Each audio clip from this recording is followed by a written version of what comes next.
Você pode se assentar, nós vamos ter um tempo agora de reflexão na palavra. Espero que até este momento você tenha tido uma experiência, né, com a pessoa do Espírito Santo, do próprio Jesus. E hoje nós vamos começar uma nova série, você está vendo aí, ó, Histórias ao redor da manjedoura. Histórias ao redor da manjedoura. Nós não vamos, neste Natal, falar especificamente do que acontece na manjedoura. O que nós vamos fazer é o seguinte, nós vamos ampliar e nós vamos falar das histórias dos personagens que estão ao redor da grande história. Né? Por quê? Porque muitas vezes, né, essa grande história é ofuscada pela maior história, né, que é a história do nascimento de nosso Senhor e Salvador Jesus Cristo. Né? Eu sei que você pode estar olhando e falar assim, se você é um crítico, né, a data do dia 25 de dezembro como a data, né, do nascimento de Jesus cravado lá, eu vou dizer para você que eu tenho certeza que Jesus não nasceu no dia 25 de dezembro, né? Mas tradicionalmente, historicamente, né, a nossa cultura ocidental crê, né, ou comemora, melhor dizendo, do que crê, né, não crê, mas comemora o dia 25 de dezembro como um dia onde o nosso Salvador, o Senhor de toda a história, encarnou. Né? Então, isso é uma coisa que a gente tem que se render à tradição histórica, às vezes, né? E não querer inventar moda. Mas uma das perguntas, né, que muitas vezes eu me faço nessa época é por que o Natal perdeu o seu valor? Por que o Natal tem perdido a sua relevância? Né? A gente percebe isso, né? Existe aí um estigma, né, de que o Natal, e ele é, né, uma festa cristã, mas um pouco do cristianismo a gente vê no Natal dos nossos dias, né? Então, deixa eu te dar, talvez, algumas das possibilidades porque o Natal perdeu, né? O Natal, ele perdeu sua relevância, importância e valor. O Natal, ele perde também o seu significado, que é a introspecção e a meditação, e o Natal, ele perde o seu deslumbramento, a expectativa e a emoção. Né? A data em si, o dia em si, ou esse tempo que nós temos, né, ele tem perdido a sua relevância, o seu valor, né, por causa da secularização da nossa sociedade, isso é claro, né? Quanto mais secular a nossa sociedade fica, menos valor nós damos às coisas do coração. Quanto mais secular a nossa sociedade fica, mais valor nós damos ao material, mais valor nós damos às emoções e menos valor nós damos àquilo que faz a gente transcender, que principalmente aquilo que nos faz transcender é a nossa espiritualidade. Ela perdeu o seu significado porque na nossa sociedade, introspecção e meditação é uma afronta. Né? Na nossa sociedade de mídias sociais, de comunidade o tempo todo, porque mídias sociais é isso, né? Comunidade é o tempo todo. Você está o tempo todo conectado, perdeu o valor de você ficar sozinho. Perdeu o valor, a ojeriza, né? A nossa juventude tem ojeriza ao quê? Ao ficar silêncio. Já percebeu isso? O meu filho de 6 anos de idade, ele não aguenta o silêncio. Não aguenta. Um dia eu entrei no carro, não coloquei música nenhuma, não coloquei nada. Simplesmente entrei no carro, coloquei ele no banco de trás e estava levando ele para o colégio. Passou-se 1 minuto, o meu filho falou, papai, você não vai fazer nada? Esse carro está muito silencioso. Me dê o celular, por favor, é muito chato. Isso é uma configuração dos nossos tempos. Nós não temos a coragem. Eu lembro que eu, quando jovem, quando criança, né, o meu pai tinha um Fusca marrom. Sabe aquele Fusca marrom? E não é um marrom metálico, é aquele marrom que eles chamam duro, né? A cor dura, a cor sólida, né? Meu pai tinha um Fusca marrom, nós fomos de Campinas a Ituiutaba, de Fusca, marrom, sem rádio. Um exercício de introspecção e meditação. E você não podia achar ruim. Agora imagina se eu fizesse essa viagem com o meu filho de 6 anos. Né? Agora, outra coisa que a gente perdeu também foi o deslumbramento. A nossa sociedade, ela perde o deslumbramento, a expectativa, a emoção. Quer ver um dos movimentos, né, que na nossa sociedade a juventude perdeu o deslumbramento, a expectativa e a emoção? Castidade. Sério. Falar de castidade em pleno século XXI, em Sorocaba, é quase que suicídio, diria eu, social. Porque, segundo o IBGE, mais de 80% dos jovens começam a sua vida sexual antes dos 17 anos de idade. Agora imagine o seguinte, a gente vai falar sobre castidade, sobre a expectativa do jovem esperar, se guardar para o casamento. Deslumbramento. Porque se inventou uma falácia de que nós não podemos o quê? Esperar. Nós não podemos esperar, nós temos que experimentar a todo momento, a toda hora, seja qual for o custo, seja o custo da nossa vida emocional, não importa o custo, o importante é experimentar, o importante é você ter essa experiência. A pergunta é, nós temos jovens mais saudáveis emocionalmente?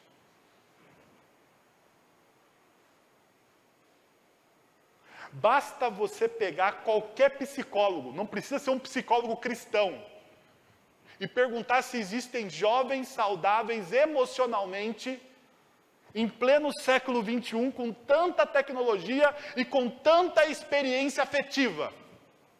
Sabe o que eles vão dizer? Que não. Sabe por quê? Sabe qual que é uma das faixas etárias que mais consome remédio antidepressivo no Brasil? É a juventude. Sabe o que nós perdemos? Sabe o que a nossa juventude perdeu? A nossa juventude perdeu a expectativa, a emoção, o deslumbramento da espera. Fé tem a ver com relevância, fé tem a ver com significado, fé tem a ver com deslumbramento, com expectativa, com espera. O povo de Deus é um povo que espera. É um povo que não espera de maneira vazia, mas ele espera com a sua experiência firmada em Cristo Jesus. Firmada em Cristo Jesus. Mas a gente perdeu. Por quê? Porque muitas vezes essa relevância, significado, né, ele cai naquilo que nós chamamos de rotina. Rotina. E a rotina, ela é necessária, mas a rotina também, ela destrói as emoções. Não destrói? Entre no automático. Entre no automático da sua vida. Tenha um relacionamento com a sua esposa de rotina, de automático. Estou dizendo de rotina não no sentido de constância, porque para mim rotina é diferente de constância. Constância para mim é o que todo mundo precisa ter. Se você quer ter um casamento bem-sucedido, você não tem que ter rotina, você tem que ter constância. Se você quer ser bem-sucedido no seu trabalho, você não tem que ter rotina, você tem que ter constância. Se você quer ser bem-sucedido na sua vida espiritual, você não tem que ter rotina, você tem que ter o quê? Constância. Constância. Então são coisas completamente diferentes. Diferentes. Mas a rotina, ela destrói as nossas emoções. Caia no automático. No seu casamento, vê se o seu casamento no automático vai perdurar. Caia no automático no relacionamento com o seu filho e perceba se o relacionamento com o seu filho terá profundidade se cair no automático. Caia no automático na sua vida espiritual e perceba que mesmo lendo as escrituras dia após dia, mas nenhuma rotina, você não aprofunda a sua fé. Porque aquilo, a rotina, ela é pesada, ela é dolorosa. Então perceba, essa rotina, ela endurece, né, ou ela emudece o nosso coração, ela desgasta, né? Ou seja, ela tem uma falta de paz, ela tem ansiedade ou a falta de mudança e ela gera medo por falta de esperança. Então, o que a gente vive? A gente vive uma rotina de brigas, uma rotina de incertezas e, consequentemente, uma rotina de medo. Medo. Medo de não ser aceito, medo de não ser amado, medo de não acertar, medo do fracasso. A nossa sociedade é uma sociedade que tem medo do fracasso.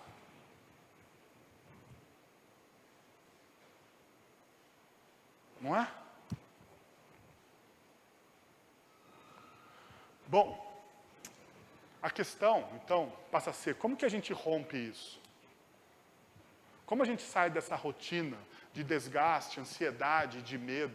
Como a gente adquire paz? Como a gente muda a nossa formatação mental? Como a gente, então, entra, né, não numa espiral do desespero, mas a gente entra numa espiral da esperança, né? Que é completamente diferente, né?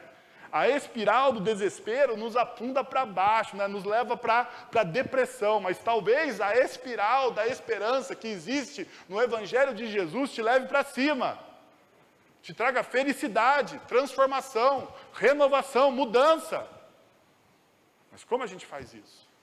Eu gostaria de convidar você à nossa primeira história, né? E a primeira história, ela se abre, né? Eu quero abrir essa história com o início de uma canção que Zacarias compôs em Lucas, capítulo 1, verso 68. E eu queria falar hoje, talvez, de um dos personagens, né, mais esquecidos ao redor da manjedoura, que é o Zacarias, né? Nosso coral aqui chama Zacarias de Miranda, mas não é o Zaca aqui, né? Mas é o Zacarias das Sagradas Escrituras. Essa piada, essa ponte aqui foi horrível, né? Não foi muito boa não, né? Não foi boa. O seu Aro disse para mim que não foi boa. Mas vamos lá, o texto bíblico diz o seguinte: louvado seja o Senhor, o Deus de Israel, que visitou e redimiu o seu povo. Louvado seja o Senhor, o Deus de Israel, porque visitou e redimiu o seu povo. Louvado seja o Senhor, o Deus de Israel, porque visitou e redimiu o seu povo. E quando você pega esse texto no seu contexto maior, né? No seu contexto maior, você vai perceber o seguinte: Zacarias, ele está contando isso depois de um período de 400 anos de silêncio, né, é rompido. Então tem aquele período entre o último profeta lá, né, que a gente chama de período interbíblico, né, 400 anos de silêncio. O povo estava o quê? Esperando. 400 anos de silêncio. Deus não falava mais diretamente ao seu povo. E Zacarias, ele tem essa experiência de ouvir novamente a voz do Senhor. Então, quando ele escreve, Lucas capítulo 1, versículo 68, Zacarias está lembrando desse peso histórico. Faz 400 anos que Deus não se revela ao seu povo. Nós precisamos lembrar que Zacarias, quando compõe a canção de Lucas capítulo 1, verso 68, ele já é um senhor de idade. Ele é um velho sacerdote chamado Zacarias, que recebe a visita de um anjo. Ele já é um senhor de idade. Então, quando a gente contar hoje essa história, você precisa lembrar exatamente disso. Zacarias, ele já é um senhor, um velho sacerdote. Um velho sacerdote. E isso faz uma total diferença no que nós vamos contar. Ainda, Zacarias é justo aos olhos de Deus, porém duvida de sua promessa e dádiva recebida. Zacarias, ele é alguém que ama Deus.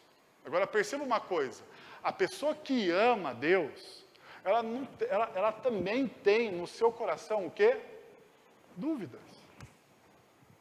E a gente vai ver que Zacarias foi um cara que era justo. A sua esposa era justa. Ele é reconhecidamente acima da média. Mas mesmo assim, ele sofre. Mesmo assim, a sua oração não é atendida no tempo dele. Sabe uma das coisas que eu aprendo quando eu leio essa história? Quando eu leio a história de Zacarias, uma das coisas que eu aprendo é que Deus, sim, ele responde às orações. Mas Deus, sim, responde às orações, não no meu tempo. Ele responde, sim, às orações no tempo dele. O exercício da nossa fé é aceitar o tempo de Deus. Porque sabe qual que é o nosso problema? Lembra que eu falei que a nossa sociedade, ela odeia o quê? Esperar. E uma sociedade que não sabe esperar, não tem tempo mais para orar. Porque oração demanda um passo de fé. E o passo de fé da oração é você simplesmente orar e esperar a resposta de Deus. Tanto que Jesus vai dizer que nós não devemos orar como os pagãos pelo seu número de repetições. Como os incrédulos, na verdade, Jesus diz no texto. Vocês não devem ser como os incrédulos, que pensam que por muito falar, serão o quê? Ouvidos. Ouvidos. Ainda, a sua dúvida provoca a sua mudez, né? Zacarias, ele tem uma experiência tão forte, mas tão forte, que por duvidar, ele fica mudo. Mas tem um contexto do texto que nós estamos lendo, né, que é o contexto mais próximo. O estilo literário do texto que nós estamos lendo é uma composição musical, é uma poesia, né? É uma exposição, uma explosão de alegria. Então, esse é um contexto mais próximo do texto que nós estamos lendo. E quais são os temas? E na canção de Zacarias, nós temos dois temas, do versículo 68 ao 75, que é a alegria por uma visita, né? Ele fala sobre essa visita, e o texto que nós lemos, né? O versículo que nós lemos, o verso 68, ele fala dessa alegria. Ele começa falando dessa grande visita que ele teve. E ainda, né, do verso 76 ao verso 78, a gente tem alegria por um legado, né? Que é aquilo que Deus está fazendo especificamente na vida de Zacarias. Agora, vamos lá. Eu queria falar com vocês sobre isso, sobre orações respondidas. A partir do verso 68. sobre orações respondidas a partir do verso 68. E perceba uma coisa. Primeiro, o texto do verso 68 nos avisa o seguinte, que Deus visitou o seu povo. Porque Deus visitou o seu povo. E visitar o seu povo, essa palavra aí, né, no seu original, significa ser responsável, ter cuidado, prover. Porque quando a gente pensa uma visita, você pensa logicamente que Deus foi dar um oi para o povo, né? Oi, eu estou aqui ainda. Não, não é isso. A palavra visitou aí tem muito mais profundidade do que uma mera visita de cortesia. Deus está dizendo o seguinte para o povo: eu sou responsável por você. Eu cuido de vocês. Eu vou prover a vocês alguma coisa. Tanto que ele não só visita, percebe que tem um outro verbo, ele visita e ele redime. E redimir é resgatar, livramento e redenção. Então essa provisão, esse ser responsável por alguém, me leva ao quê? A resgatar essas pessoas. Esse ser responsável por alguém me leva a quê? A prover livramento, a cuidar da redenção. Então, quando Zacarias, ele começa dizendo, olha, depois de 400 anos em silêncio, Deus, ele está nos visitando. Deus está lembrando do seu povo. Deus está se tornando, ou dizendo que Ele é o responsável por toda nessa história. E apesar de todo o nosso sofrimento, apesar desses 400 anos de silêncio, Ele está dizendo, eu estou aqui o tempo todo conduzindo a história. Porque chegou a hora agora de eu trazer livramento. Percebeu o peso desse visitou e redimiu? Tanto que a gente vê essas mesmas expressões no Antigo Testamento, por exemplo, em Êxodo capítulo 3, versículo 16, que diz assim, vá, reúna as autoridades de Israel e diga-lhes, o Senhor, o Deus dos seus antepassados, o Deus de Abraão, de Isaque e de Jacó, apareceu a mim e disse, eu virei em auxílio do meu povo. É as mesmas expressões que estão lá no cântico de Zacarias. Eu virei em auxílio do meu povo, pois vi o que lhes tem sido feito no Egito.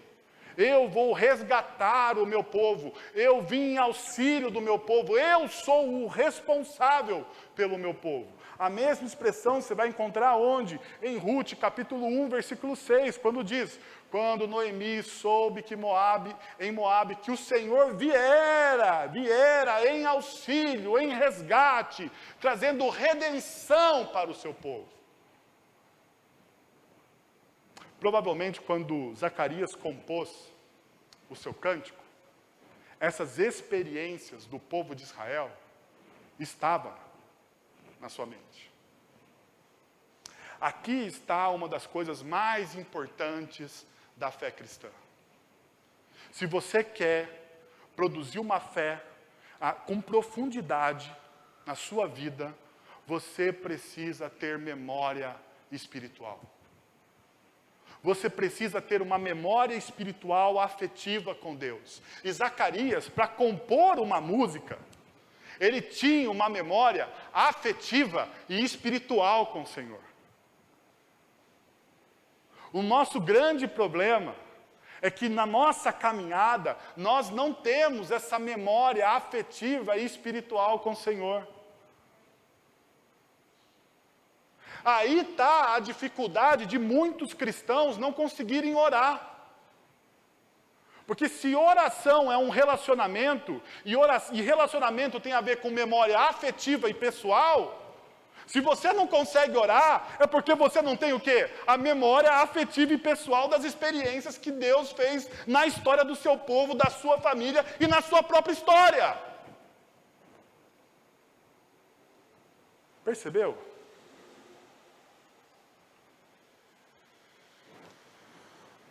Mas continua.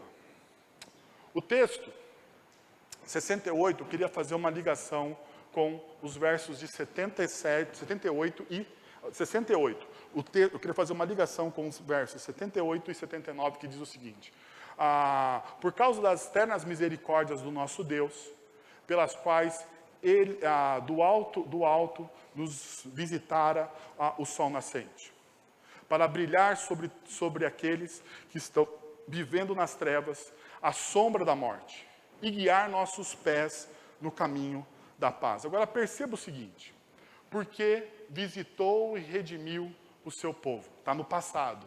Agora, pelas quais, do alto, nos visitara o sol nascente, para brilhar sobre aqueles que estão vivendo nas trevas e na sombra da morte. Está no futuro. Então perceba, história de vida.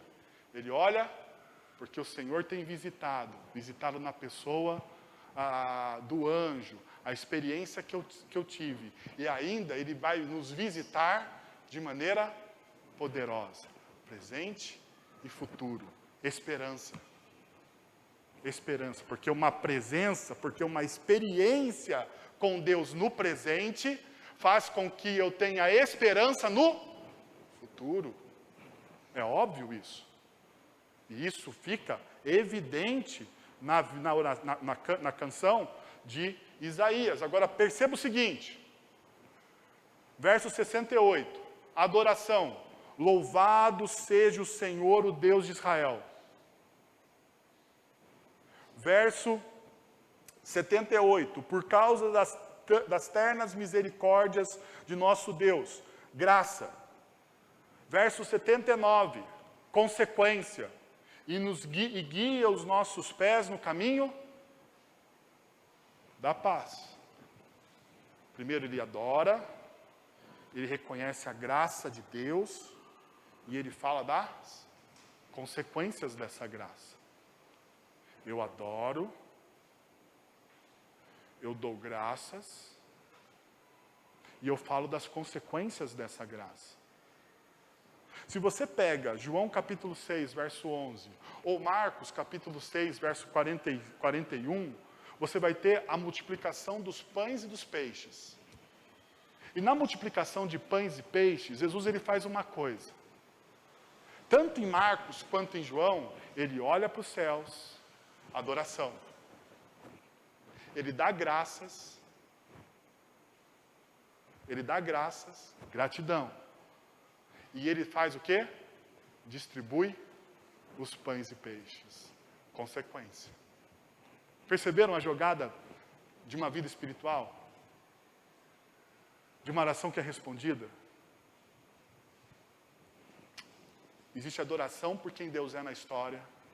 Existe o reconhecimento da sua graça. E existe as consequências dessa adoração e desse reconhecimento. A pergunta é, como que a gente vê isso então? Qual que é o caminho que a gente trilha, né? Como a gente chega lá? Bom, deixa eu caminhar com vocês e mostrar isso para vocês. Primeiro, toda iniciativa é de Deus. Ele é o protagonista. Se a gente tem que trilhar um caminho, a gente precisa perceber que toda oração respondida é primeiro uma ação de Deus nas nossas vidas. Deus nos levou a orar. Então, toda a iniciativa é de Deus e Ele é o protagonista. Percebe o que diz o verso 69. Ele promoveu poderosamente a salvação para nós. Agora, quem promoveu poderosamente a salvação para nós? Deus. Agora percebe, Ele promove a salvação. Verso 71, salvando dos nossos inimigos e da mão de todos os que nos odeiam. Verso 74, resgatando-nos da mão dos nossos inimigos. Quem está nos salvando, quem está promovendo e quem está resgatando? Deus. Ele tem toda a iniciativa. Ele tem toda a iniciativa. E se ele tem toda a iniciativa, quem é o protagonista? Não sou eu. Não é você. Sabe qual que é o grande problema? Quando a gente fala sobre oração, principalmente de uma tradição, quando a gente sai de uma tradição reformada, cristã, e a gente vai para uma tradição mais carismática, é que, muitas vezes, na tradição mais carismática, e olha que eu sou um carismático, quem me conhece sabe disso. Mas o grande problema da tradição carismática, muitas vezes, é que coloca muito poder na iniciativa humana. E me dá o quê? O protagonismo. E quando eu tenho o protagonismo das iniciativas, eu tiro então a soberania de Deus do jogo, porque afinal de contas, se eu sou o protagonista, Deus então, ele não é o quê? Soberano.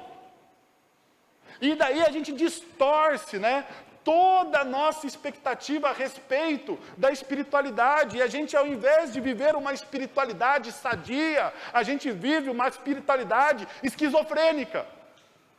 Porque você vai tentar, vai caminhar, vai fazer tudo possível, mas você não vai conseguir, porque você não é o protagonista. Então, por isso que Lewis, quando ele fala da oração, ele diz o seguinte: Deus não precisa da minha oração. Sou eu quem preciso dela. A oração me aproxima de Deus. A oração molda o meu caráter. A oração molda a minha vontade, a vontade de Deus. Não é o contrário.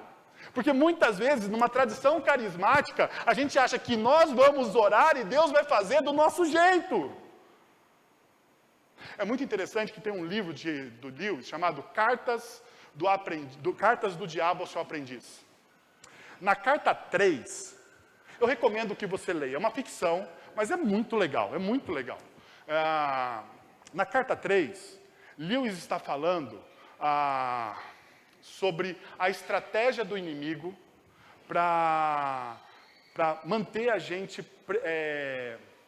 para que a gente não cresça espiritualmente.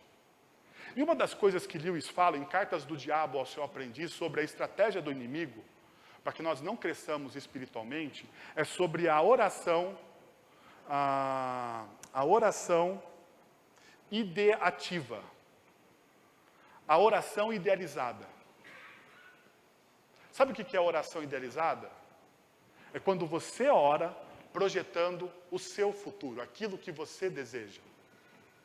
Essa é uma oração idealizada. Por exemplo, deixa eu mostrar isso de maneira bem clara para você. Quando você vai orar pelo seu cônjuge e você diz assim: Senhor, por favor, muda o meu cônjuge, afinal de contas, né? Ele tem tantos hábitos esquisitos, né? Eu sei, eu casei, fui enganado por ele, né? Fui enganado por ela, né? Mas agora, Senhor, em nome de Jesus, tem hábitos melhores, né? Que eu não gosto que ele faça assim, mas eu gostaria que ele fizesse assado. Isso é uma oração que você está idealizando uma coisa que não é real. E quando a gente idealiza algo, a gente foge do quê? Da realidade. Agora me diz uma coisa. As Sagradas Escrituras e Deus, ele lida com o ideal ou com o real? Deus, ele vai lidar com o real ou com o ideal? Deus vai transformar o real ou o ideal? Perceberam? Enquanto você ora por aquilo que você idealiza, você nunca vai orar de fato pela realidade ao qual você está inserido.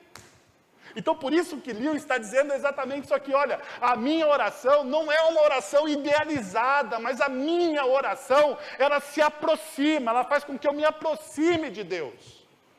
Então eu vou me aproximar dele. Revela a minha dependência, a minha fome e sede da sua vontade. O seu reino, a sua pessoa. A oração muda principalmente a quem? A mim. Porque ela lida com a realidade e não com as minhas idealizações. A minha visão de Deus. do próximo. E perceba agora, porque como ela lida com a realidade, ela muda a minha visão do quê? Das circunstâncias. Porque pessoas que vivem na fantasia não sabem lidar com o quê? Com o real. Elas maqueiam o tempo todo. Elas mentem para si mesmas. E elas não lidam com a realidade.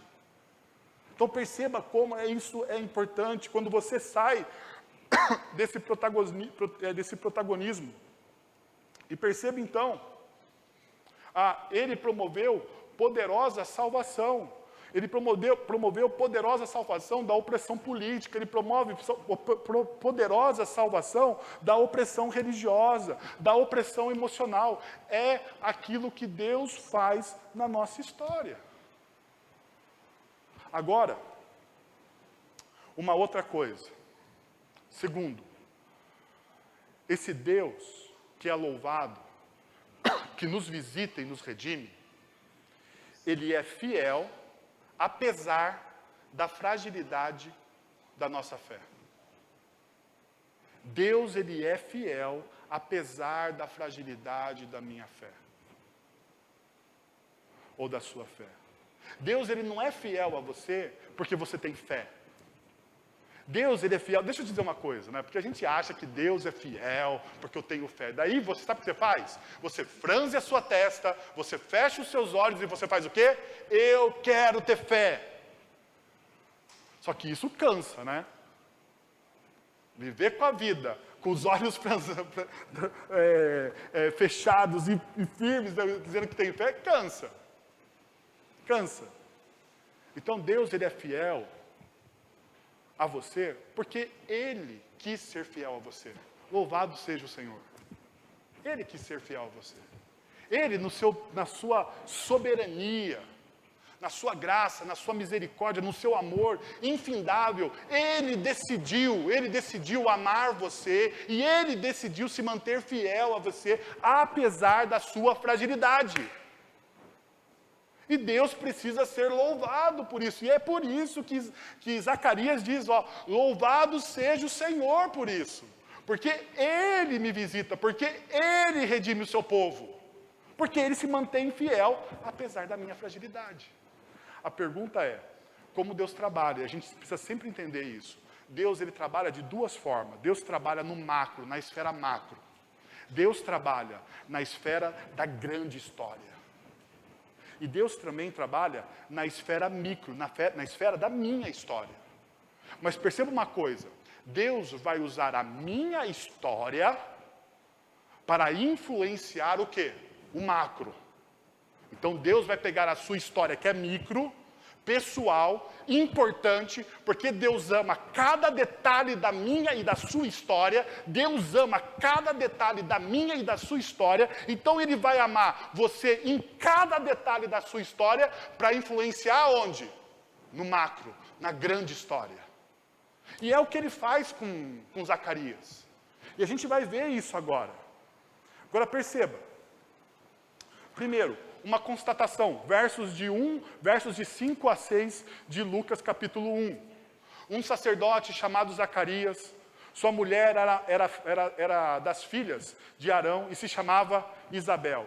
Perceba o que a Bíblia diz a respeito deles. Ambos eram justos diante de Deus. Ambos eram justos diante de Deus, vivendo irrepreensivelmente em todos os preceitos e mandamentos do Senhor. Esse casal estava acima da média.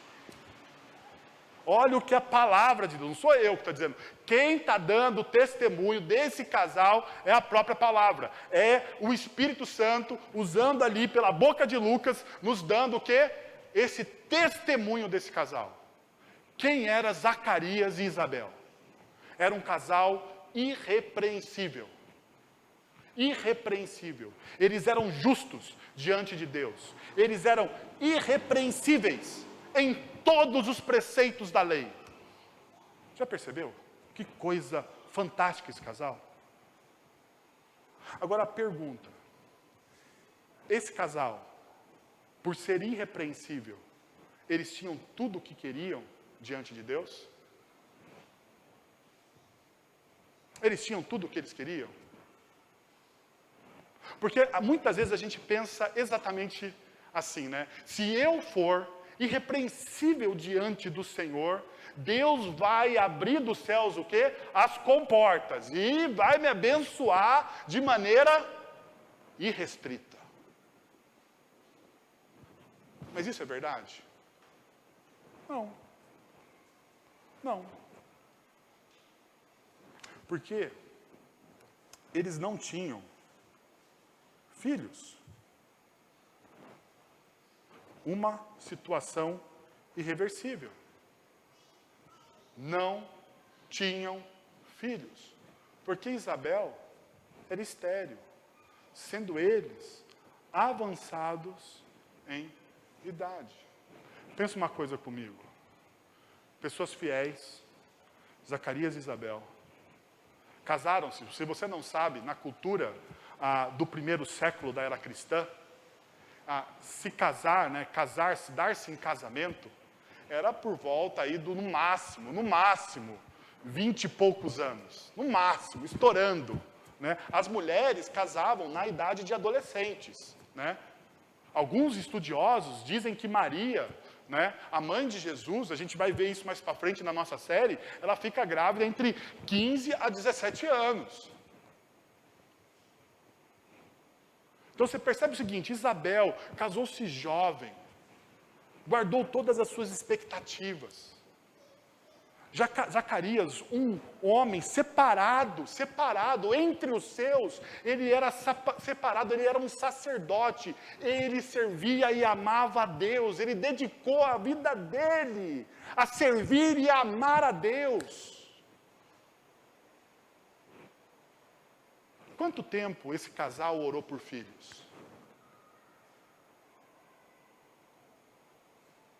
Agora pensa o seguinte, qual seria o ideal deles para terem filhos? Na sua jovem idade, né? Não com a idade avançada, como as escrituras dizem. Então perceba a situação. Olha só, um casal justo,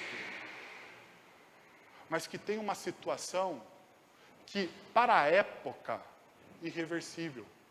Não havia medicina. Era só um milagre do Senhor. Era só um milagre do Senhor. Após isso, a gente percebe o quê? Um fato extraordinário. Então, o anjo do Senhor apareceu a Zacarias. Zacarias vai servir no templo. Era o dia dele servir no templo. E servir no templo é a mais alta honraria para um sacerdote.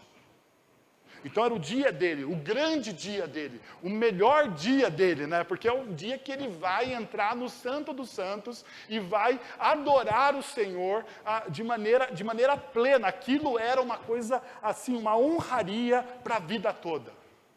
E quando Zacarias entra no Santo dos Santos, que era um lugar restrito, que só poderia entrar uma pessoa e outra. Eles entravam, os sacerdotes entravam todos aparamentados, lavados nos seus banhos rituais para não ter nenhuma sujeira, nenhuma impureza, e com uma corda amarrada na cintura. Porque se tivesse algum pecado, ele morria lá dentro no Santo dos Santos, que ela tinha que puxar, porque não podia entrar não. Então esse é o contexto. Olha o que acontece. Então, um anjo do Senhor apareceu a Zacarias, à direita do altar do incenso. Quando Zacarias viu, perturbou-se e foi dominado pelo medo. Por isso que ele está dominado pelo medo, porque ele sabe que não poderia entrar absolutamente ninguém naquele lugar. E daí ele olha para o lado e ele vê um anjo. E daí, para você ver um anjo, você tem que identificar que aquela pessoa, que aquele ser que você está vendo é um anjo, né? É um anjo, é um anjão lá, tá? Um anjo no altar, com incenso, no Santo dos Santos. O que Zacarias pensou? Deus mandou o anjo me matar. Porque é o que ele vai pensar. Estou em pecado e Deus mandou esse anjão aqui para executar o juízo. Lascou. Estou com medo. Então isso era uma experiência, um fato extraordinário e a história continua. Uma dádiva alcançada. Porque olha só o que o anjo diz. Não tenha medo. A palavra mais repetida das Escrituras. Zacarias, não tenha medo. Eu acho que quando o anjo falou para Zacarias, não tenha medo, ele... graças a Deus, calma aí. Não tenha medo, que significa que ele não veio cortar a minha cabeça. Então, tamo junto, anjo. Caminhando. Não tenha medo, Zacarias. Olha o que o anjo diz para ele. Sua oração foi ouvida. Não tenha medo. A sua oração foi ouvida. Isabel, sua mulher, lhe dará um filho, e você lhe dará o nome de João. Pensa comigo. Você passa uma vida orando. Ponha-se no lugar de Zacarias. Você passa uma vida orando. Uma vida servindo a Deus. Uma vida buscando incessantemente o favor do Senhor. Num belo dia, você está na igreja aqui, sentado ali, e de repente, perto da mesa do altar, você vê o quê? Um anjo. E o anjo disse, fulano, não tenha medo. Deus ouviu a sua oração. Deus ouviu a sua oração. Qual seria a sua atitude? Qual seria? Você identifica, você vê aquele anjo, aquele ser sobrenatural. Você não viu ninguém, porque você estava sozinho no templo, você não viu absolutamente ninguém. Você viu. E ele diz, Deus ouviu a sua oração, não tenha medo. Estou trazendo uma boa notícia para você. Qual seria a sua reação? Perceba a reação de Zacarias. Uma falha incurável. Zacarias perguntou a anjo. Ele ouve, Zacarias pergunta, como posso ter certeza disso? Sou velho, a minha mulher é de idade avançada, porque geralmente, na cultura judaica do primeiro século, o homem era bem mais velho do que sua esposa, no mínimo uns 10 anos, a mais velho que sua esposa. Então ele está falando assim, olha, eu já estou aqui na terceira idade. Eu já passei. E a minha esposa, que é bem mais jovem, já está com a idade avançada. Então, não vai dar certo isso. Por que ele falou isso? O anjo olhou para ele e disse o seguinte, não poderá falar até o dia que isso acontecer, porque não acreditou em minhas palavras.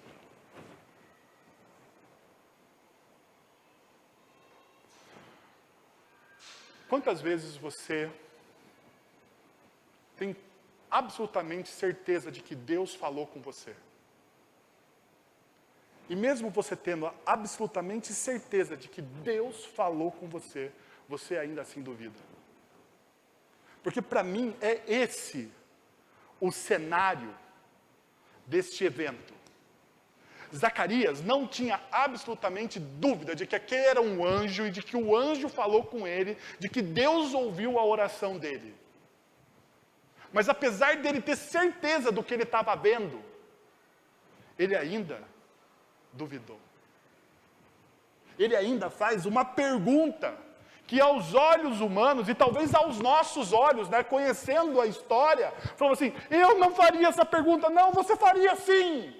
Você faria sim essa pergunta, você faria a mesma pergunta, você duvidaria sim da bondade, do amor, e você duvidaria do plano de Deus, porque o que Zacarias fez neste momento foi duvidar do plano de Deus, porque ele falou assim, esse plano Deus não é tão bom, porque olha, eu passei a minha vida inteira clamando pelo meu filho na minha juventude, e agora, depois que eu sou velho, o Senhor me traz a notícia. O seu plano não é bom o bastante. Quantas vezes você pensa que o plano de Deus para a sua vida não é bom o bastante?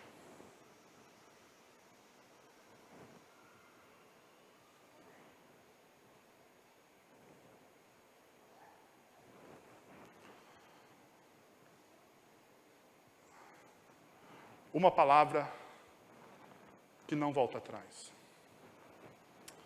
a palavra que se cumprirão no tempo oportuno. Essa palavra diz no verso 20 do texto de Lucas: Zacarias, no tempo oportuno, essa palavra vai se cumprir. E o menino vai nascer.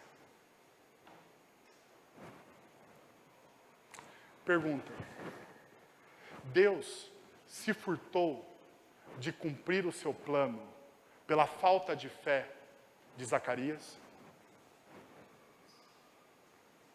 Deus olhou na eternidade e falou assim: não abençoo mais, porque duvidou.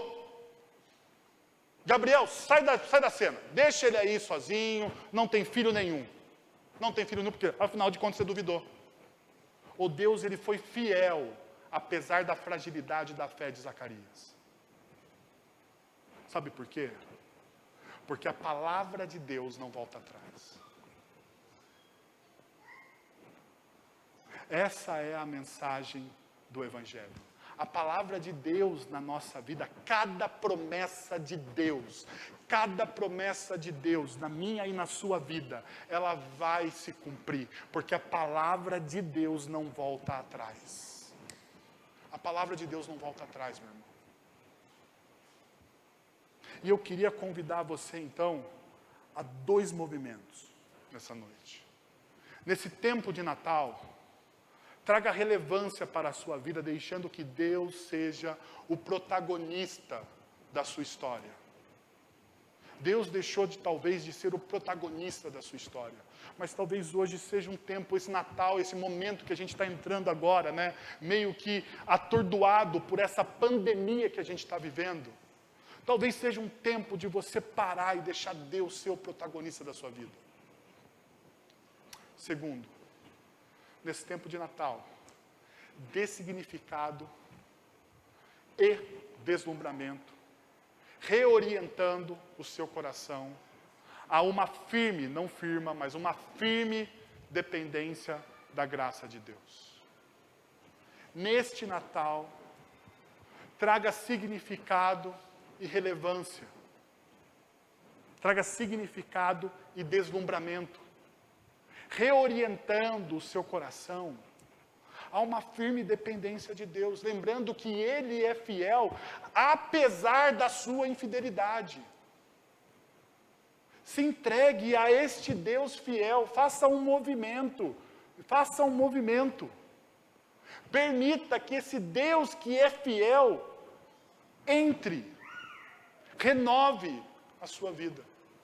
Eu quero convidar você a fechar os seus olhos e a orar comigo nessa noite. Senhor, nós estamos na Tua presença, Pai. Nós pedimos a Deus que o Senhor derrame sobre nós do Teu Santo Espírito e que nós possamos compreender, ó Deus, essa experiência que o Teu povo tem de fidelidade com o Senhor, ó Deus.